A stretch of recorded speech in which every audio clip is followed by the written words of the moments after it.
No. Jason Garrett, Football Night in America analyst, and he'll be there for the Cowboys and the Niners. Kickoff 8:20 Eastern on NBC and Peacock. Jason, good to have you back. Let me ask you the poll question. I'll give you Justin Jefferson, or I'm going to give you Puka Nacua and Cooper Kupp. So you can either take the two Rams wide receivers or Justin Jefferson. I take Justin Jefferson. Really? Yeah, and I absolutely love those other two guys. I mean, I think they're incredible and an amazing combination. But Justin Jefferson, to me, is one of these game-changing cornerstone players that you can build your franchise around for 10 more years. So when you have those guys, you keep them and you fill in around them. Okay, who does he remind you of? He doesn't remind me of many people. In terms of an impact, it's not quite Randy Moss for me, but it's moving in that direction. What's interesting about him is evaluating him coming out of school. He played in the slot at LSU. And so one of the questions was, hey, okay, why are they playing him in the slot? Why is he inside? Does he not run well enough outside? Is he not athletic enough? Is he one of these savvy guys? And he's all of that stuff, but he's got all the other stuff too. So I just think he's an elite game-changing player. It feels like there's been this rebirth with Matthew Stafford. After he got to the Rams, won the Super Bowl, I think people realized or maybe re-realized just how good he is or has been. Do you get that feeling that all of a sudden he was like Matthew Stafford with the Lions? Oh, he's good, but the team's not any good. Now all of a sudden you got these young quarterbacks, C.J. Stroud, Caleb Williams.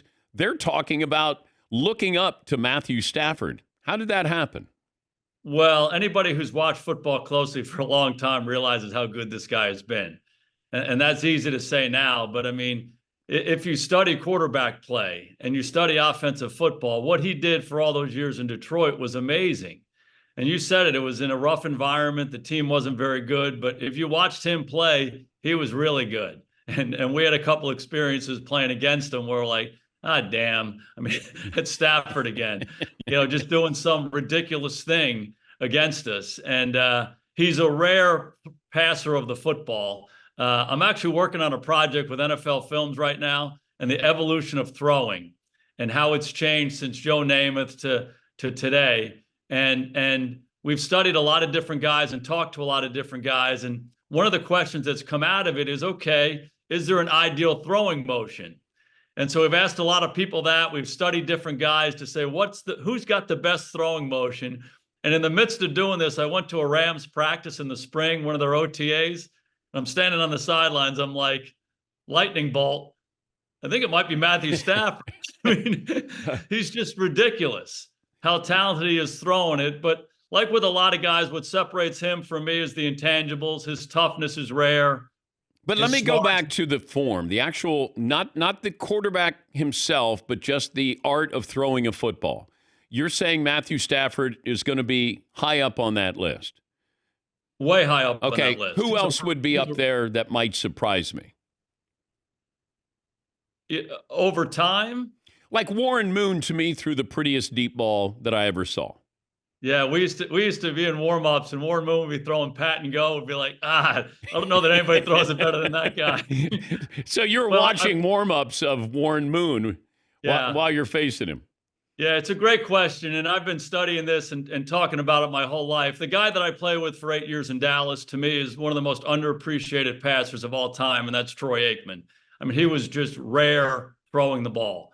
And he doesn't have the gaudy statistics because of how we played, but he was incredible. Anybody who watched him closely day after day, he just could throw any ball, and he was so consistent and accurate.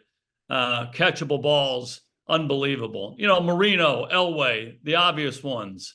Those guys were just different than everybody else. But is there a quarterback, though, who wasn't good but had an unbelievable throwing motion? Oh, there are tons of those guys. Like Jeff George. Jeff George he could throw a beautiful deep ball. Jeff George could throw a beautiful any ball. I mean, he was a rare passer. Unfortunately, he wasn't as good a quarterback as he was a passer. Those other guys that I'm talking about, Elway, Marino, they had everything, and then they had this eliteness about them when they throw the ball. And, Brett Favre, incredible. Like I said, Troy Aikman from that era. The guys playing now, I mean, the way Stafford throws the ball, the way Josh Allen throws the ball, it's pretty special. It's been interesting, this study that we've done, and we've talked to a lot of people, Tom House being one of them, and sometimes you get caught up in the rareness of how hard they throw it and how far they throw it and all of that. And he kept coming back to guys both in baseball and football that had great control too. And I asked him, who's got the ideal pitching motion? He spent his whole life studying pitchers, and he said, it's Greg Maddux. And I said, really? I was shocked by that, because Maddux doesn't strike you as a guy who's got this overwhelming physical tools, but he said he just was incredible with how he could locate the ball on a consistent basis. And he actually compared Maddux to Drew Brees, very similar players in how they throw the ball. Well, I was going to say Joe Montana would have been my comp for Greg Maddux. I think that's a great comp. You can't go wrong there. But Montana kind of in that same category of a guy that doesn't overwhelm you physically, but the precision and the consistency is incredible. But it's been a really fun project, and I bring it up just to say Stafford's high on that list. He's Jason Garrett, and Football Night in America brings you the Cowboys and the Niners. All right, you were in this position. I know you hate being put back in this position, but I'm going to put you there. Jerry Jones comes out, and he's critical of the play calling by Mike McCarthy. How does that help the process? Or you have to go to a press conference and then answer for Jerry Jones. How difficult is that for Mike? How difficult was that for you when you were there in Dallas? Well, as Troy Aikman used to say, some things come with the dinner. And so that comes with the dinner. And the media types, they love the idea of, hey, the owner said this. What do you say? Yes. They love that wedge thing. And my approach was always, you just try to stay above it. You don't dive into the fray too much. Everybody wants authenticity from head coaches. They want them to say what they want to say, but that's not your job. Your job is to protect the team and protect the organization first and foremost. So you try not to delve into that too much. It obviously is not the ideal situation. You want everybody to be aligned. There's enough noise in the world anyway. You don't want to contribute to it. So as much as what I tried to do is not inflame it, just try to pat it down and get everybody thinking about something differently. How could Derrick Henry win the MVP? Just keep handing him the ball. He's ridiculous, isn't he? His fourth quarter stats, like you can tell where the defense gets tired. You don't want to take him on. And all it takes is just because he doesn't have moves. He's kind of like Herschel Walker. Hirsch didn't have that shiftiness, but if he had a moment, he was gone. And here's Derrick Henry doing that. It feels like it's still, and I don't know, are we going to be committed to the run this season in the NFL? Like league wide, do you feel like there's more of a commitment there? And then you're factoring in these quarterbacks who are running as well? Well, I think if you look at the best offenses through time, they're balanced and they run the ball. And I talk about this every week on Sunday Night Football. The quarterbacks that have too much of a burden on them ultimately fail because the league is too hard. The defenses are too good. So if you drop back 50 times, you're going to lose. Yeah. You might win this week, but you're going to lose. And so you have to control the line of scrimmage, being able to run the football, play action pass, all of that. That's when you have success and you can sustain that success. So having a commitment to it is big. And I laugh at the devaluation of running backs. And this is a sensitive topic for me because I played in Dallas for 8 years and we had Emmitt Smith. We won 3 Super Bowls. The impact of Emmitt Smith and the offensive line and the running game pervaded the whole team. The quarterback, the receivers, the defense, everybody fed off of that. We were a physical team that controlled the game. And then our best years in Dallas, and I was the coach. DeMarco Murray led the league in rushing. Zeke Elliott led the league in rushing twice. And all of a sudden, it's ironic that Tony Romo and Dak Prescott had their best years when we were doing that. So it just creates a comfortable environment for the quarterback and for everybody else on the team. And so if you can play that way, you're going to have sustained success. And the best teams do that. When the Rams are rolling, they're running it and throwing it. 49ers running it and throwing it. Vikings running it and throwing it. And certainly the Ravens might be the best example of that this year. So keep giving the big guy the ball. Yeah, I'm all in on running, and I wondered if we would see, because, these defensive players, they're trying to get, smaller and quicker guys on defense now. I just think if I'm going to make you adjust to me, we're going to run the ball.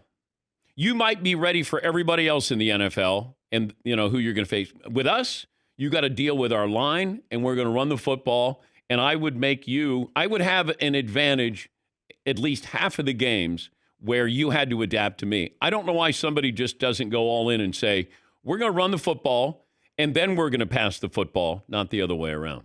Well, it's interesting you say that. If you go back to Dallas's game a couple of weeks ago against Detroit, Detroit runs the ball 8 of the first 10 snaps of the game.